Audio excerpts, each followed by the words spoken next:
Finally, she thought. After all these years, I'll have it all. Edward Whitmore, her husband of 40 years, was gone. A respected businessman, dignified and wealthy, he had built an empire of investments, properties, and family honor.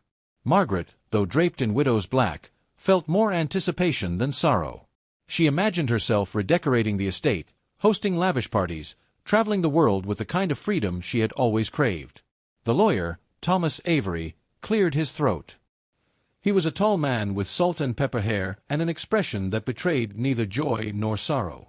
He had been Edward's lawyer for decades, a man trusted not only with fortunes but with secrets. "Ladies and gentlemen," Thomas began, "we are gathered today for the reading of Mr. Edward Whitmore's final will and testament." Margaret clasped her gloved hands together, her lips curving in the faintest of smiles. She was ready. She had rehearsed her reactions. A subtle gasp, a tremble of the hand, perhaps even a fainting spell if the moment required drama. But then Thomas did something unexpected. He reached not for the envelope on the table, but for a large, leather-bound book. Its spine was worn, its edges frayed, as if it had been opened and closed hundreds of times. Margaret's smile wavered. "What is that?" she asked, her voice sharper than intended. Thomas glanced at her, his gaze steady. "This," he said, resting the book on the polished mahogany surface, "is Mr. Whitmore's personal journal. He instructed that it be read aloud before the will is disclosed." A murmur rippled through the room. Some of the distant relatives leaned forward, intrigued. Others exchanged confused glances. Margaret stiffened in her seat. "A journal," she scoffed lightly, trying to mask the unease creeping into her chest.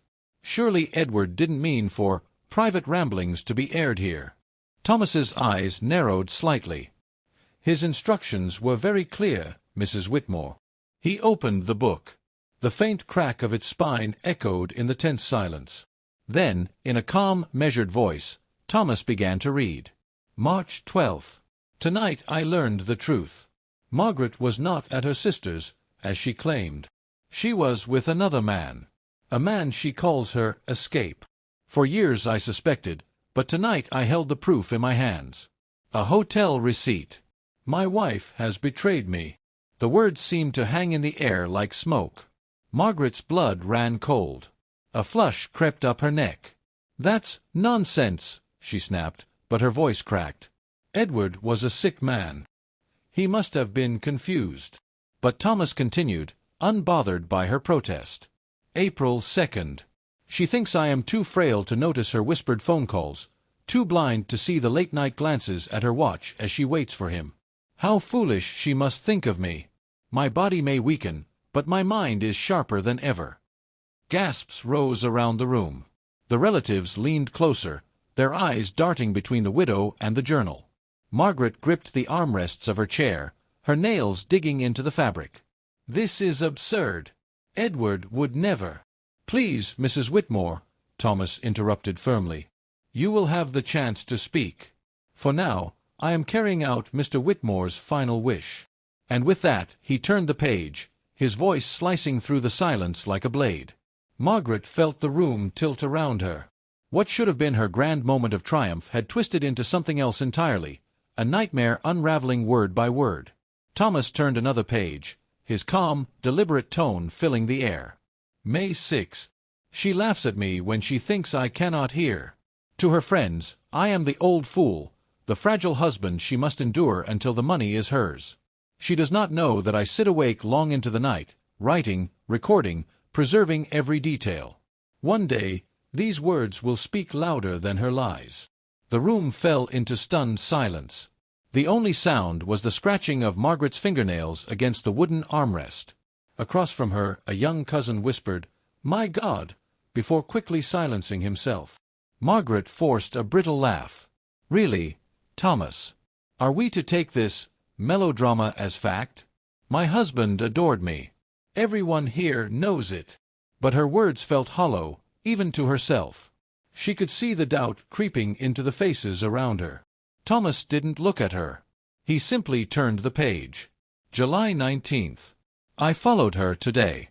I should not have, at my age, but I needed the truth." She met him again. I watched from across the street as she kissed him. Boldly. Carelessly. As though 20 years of marriage meant nothing. I thought my heart would break, but instead, it hardened. I knew then that love had left our home long ago. Margaret's breath hitched. The words "kissed him" echoed in her ears. She could feel the heat of 100 eyes burning into her. "This is a setup," she hissed, her voice trembling.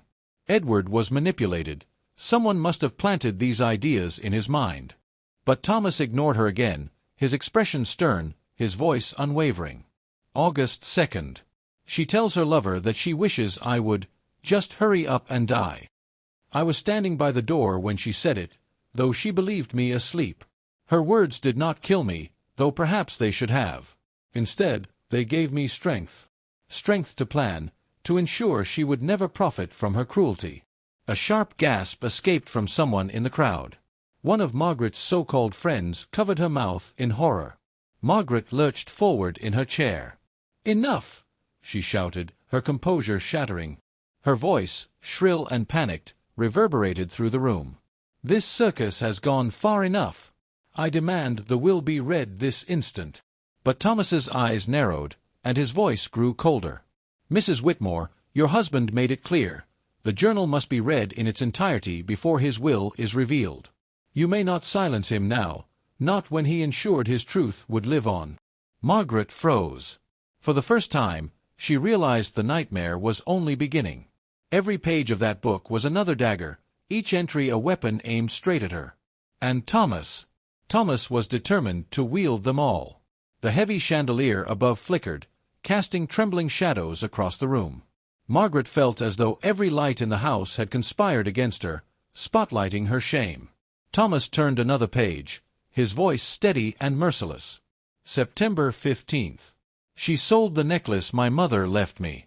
Told me it was misplaced, but I found the receipt hidden in her vanity. She traded a family heirloom for trinkets to impress her friends. Her greed knows no boundaries. Whispers hissed through the room. Margaret's hand instinctively rose to her throat, where another pearl necklace now sat gleaming, one she had indeed purchased not long ago. "No," she stammered, her lips trembling. "That's a lie.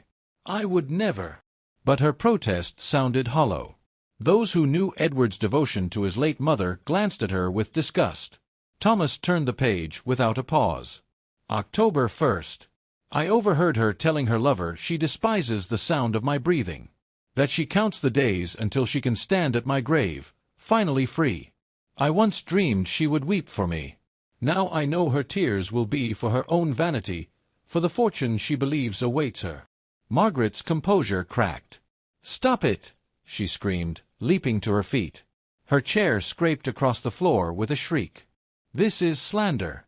I will not sit here and be humiliated by the ravings of a dying old man." But no one moved to support her. Even her closest companions averted their eyes, shrinking away from her outburst. The room belonged to Edward now, even in death. His words had risen from the grave, shackling her in front of everyone she wished to impress. Thomas did not falter. He turned another page, his voice even sharper now. November 22nd. She underestimates me. She believes my silence is weakness, my gentleness is foolishness. But I am not blind. I am not deaf. I am recording it all, and when I am gone, she will discover that I was watching her even as she mocked me. My vengeance will not be in anger, but in truth. And truth, once spoken, cannot be silenced. The silence that followed was deafening. A murmur of unease swept through the guests. Margaret, her chest heaving, realized the ground beneath her had crumbled. She had imagined this day as her coronation, the moment she inherited millions and cemented her legacy. Instead, it had become a trial. A courtroom without a judge, where the jury was every single pair of eyes burning into her now. Her legs trembled, and she sank back into her chair, no longer the queen of the room but the accused. And Thomas, relentless, prepared to read on. Thomas's fingers rested on the final pages of the journal. The atmosphere in the parlor was suffocating, thick with tension and shame.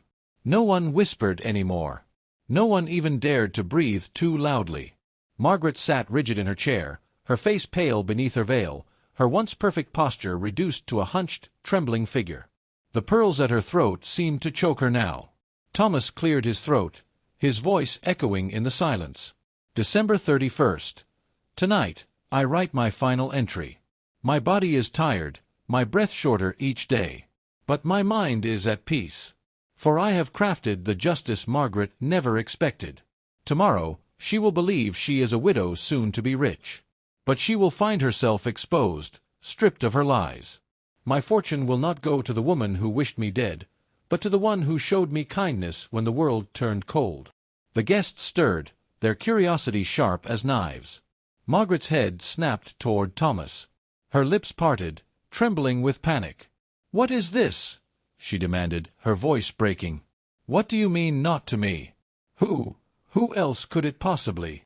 Thomas turned the very last page. His voice was steady, but his words rang like a hammer striking an anvil. "To my faithful maid, Sophie, who tended to me with compassion, who spoke to me not as a burden but as a man, I leave the entirety of my estate. May she use it well, for she has shown me more love in her humble service than my wife ever did in all our years of marriage." The room erupted. Gasps, whispers, a low roar of disbelief. Sophie, seated quietly near the back, froze. Her hands flew to her mouth, tears already welling in her eyes. She shook her head in shock. No, I never asked for this." Margaret bolted upright, her face twisted with rage. "This is outrageous," she screamed. "She's a servant, a nobody. Edward wouldn't dare, he couldn't." Thomas snapped the journal shut with finality. His eyes met hers, calm but unyielding. He did. These were his words. His choice. His revenge. Margaret's fury broke into hysteria. She lunged toward Sophie, her hands trembling as though to strike her, but two relatives rose quickly, blocking her path. "You'll regret this," she shrieked, her voice ragged, her dignity gone. "You'll all regret this.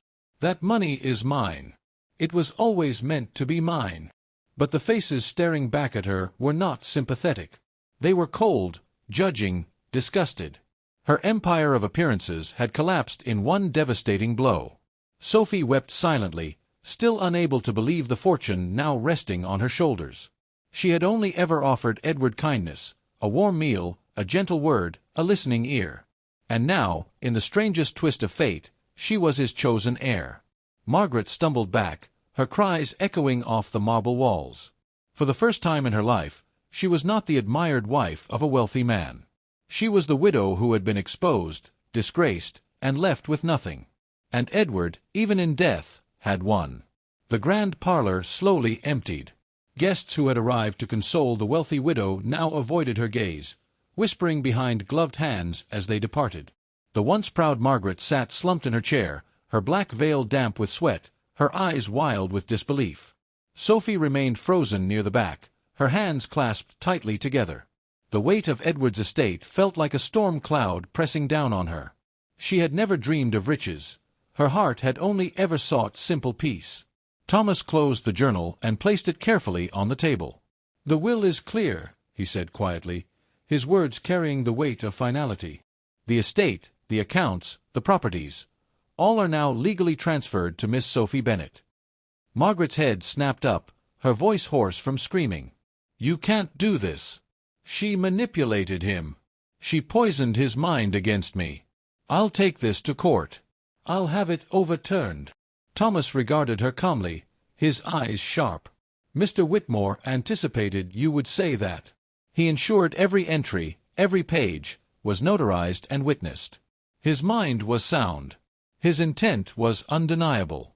No court will save you, Mrs. Whitmore." The words struck like a final blow. Margaret's breath came in shallow gasps. She looked around wildly, but saw only cold, condemning stares. The friends who once clung to her wealth now stepped aside, unwilling to be stained by her disgrace. Sophie rose slowly, her cheeks wet with tears. I don't want his money," she whispered, her voice trembling. "I only wanted him to be comfortable, to feel cared for." Thomas placed a hand on her shoulder, his tone gentler now. "And that is precisely why he left it to you. He wanted his fortune to rest in hands that gave without expectation." Margaret let out a broken laugh, bitter and jagged. You think you can live his life better than I did? You, a maid. You'll be nothing but a joke. But her words carried no power anymore. They fell into the air like ash. In the weeks that followed, Margaret's downfall was swift. The lavish parties she had once hosted dried up, her so-called friends turned their backs. Creditors closed in, for her spending had always exceeded her means. She sold her jewelry, her clothes, her pride, but it was never enough. Sophie, meanwhile, stepped into her inheritance with humility. She refused to move into Edward's master suite, choosing instead to honor his memory by restoring the family's neglected charitable foundation. The estate became a place of shelter for widows, orphans, and the forgotten, a legacy of kindness instead of vanity. The town spoke of Edward Whitmore not as a man betrayed, but as a man who, even in death, had the last word. His journal became legend, proof that patience and truth could be sharper than any blade. And Margaret, she became a cautionary tale whispered in drawing rooms, the widow who thought she inherited millions, but instead inherited disgrace. In the end, Edward's revenge was not fury nor violence. It was justice written in ink, preserved in a journal, and read aloud for the world to hear. Even from the grave, he had exposed her, and she could never silence him again.